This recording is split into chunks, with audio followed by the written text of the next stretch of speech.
ಹಾವೇರಿ ಜಿಲ್ಲೆಯಲ್ಲಿ ಅಕ್ರಮ ಮರಳು ದಂಧೆ ಎಗ್ಗಿಲ್ಲದೆ ನಡೀತಾ ಇದೆ. ರಾಣೆಬೆನ್ನೂರು ತಾಲೂಕಿನಲ್ಲಿ ಅವ್ಯಾಹತವಾಗಿ ಅಕ್ರಮ ಮರಳುಗಾರಿಕೆ ನಡೀತಾ ಇದ್ದು ಮೂಕ ಪ್ರಾಣಿಗಳ ಅರಣ್ಯ ರೋದನ ಕೀಳೋರೆ ಇಲ್ಲದಂತಾಗಿದೆ.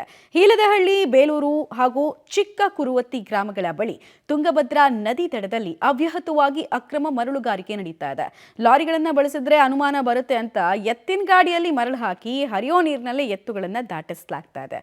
ಎಲ್ಲ ಗೊತ್ತಿದ್ರೂ ಗಣಿ ಮತ್ತು ಭೂವಿಜ್ಞಾನ ಇಲಾಖೆ ಅಧಿಕಾರಿಗಳು ಮತ್ತು ಪೊಲೀಸ್ ಇಲಾಖೆ ಬಾಯ್ ಬಿಡ್ತಾ ಇಲ್ಲ. ಅವ್ಯಾಹತವಾಗಿ ನಡೆದಿರುವ ಅಕ್ರಮ ಮರಳುಗಾರಿಕೆ ನಿಲ್ಲೋದು ಯಾವಾಗ ಅನ್ನೋ ಪ್ರಶ್ನೆ ನಮಗಿದೆ.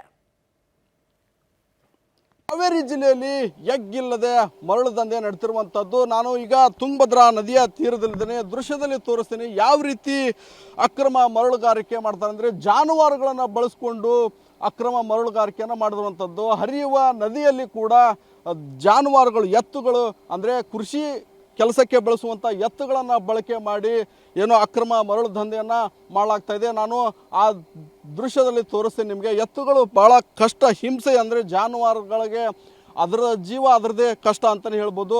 ಅಂದರೆ ಆ ಕಡೆ ಭಾಗದಿಂದ ಈ ಕಡೆ ಭಾಗಕ್ಕೆ ತಂದು ಮತ್ತೆ ಲಾರಿಯ ಮೂಲಕವಾಗಿ ಬೇರೆ ಬೇರೆ ಕಡೆಗೆ 30,000 ರೂಪಾಯಿಗೆ ಒಂದು ಟ್ರಿಪ್ಪನ್ನು ಮರಳನ್ನು ಮಾರಲಾಗ್ತಿದೆ. ಆದರೆ ನಾವು ದೃಶ್ಯದಲ್ಲಿ ತೋರಿಸ್ತೀನಿ ನಿಮಗೆ ಯಾವ ರೀತಿ ಹಿಂಸೆಯನ್ನು ಅನುಭವಿಸ್ತೇವೆ ಅನ್ನೋದು.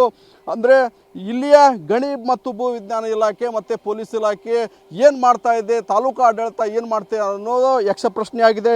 ಪ್ರತಿ ಬೇಸಿಗೆ ಪ್ರಾರಂಭ ಆದರೆ ಸಾಕು ಎತ್ತುಗಳನ್ನು ಬಳಸಿ ಅಕ್ರಮ ಮರಳುಗಾರಿಕೆಯನ್ನು ಮಾಡ್ತಿರುವಂಥದ್ದು. ಅಲ್ಲಲ್ಲಿ ಏನೋ ರಾಶಿಗಳನ್ನು ಹಾಕುವಂಥದ್ದು.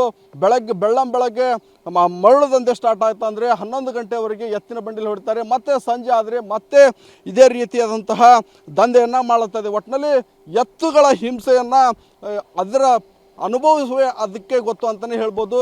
ಇನ್ನಾದರೂ ಜಿಲ್ಲಾಡಳಿತ ಹಾಗೂ ಏನು ಜಿಲ್ಲಾಡಳಿತ ಮತ್ತು ಪೊಲೀಸ್ ಇಲಾಖೆ ಮತ್ತು ಗಣಿ ಇಲಾಖೆ ಎಚ್ಚೆತ್ತು ಇದನ್ನು ತಡೆಗಟ್ಟುವಂಥ ಕೆಲಸವನ್ನು ಮಾಡಬೇಕಾಗಿದೆ. ಕ್ಯಾಮ್ರಾಮನ್ ನಾಗರಾಜ್ ಜೊತೆ ಫಕೀರಯ್ಯ, ಪಬ್ಲಿಕ್ ಟಿವಿ, ಹಾವೇರಿ.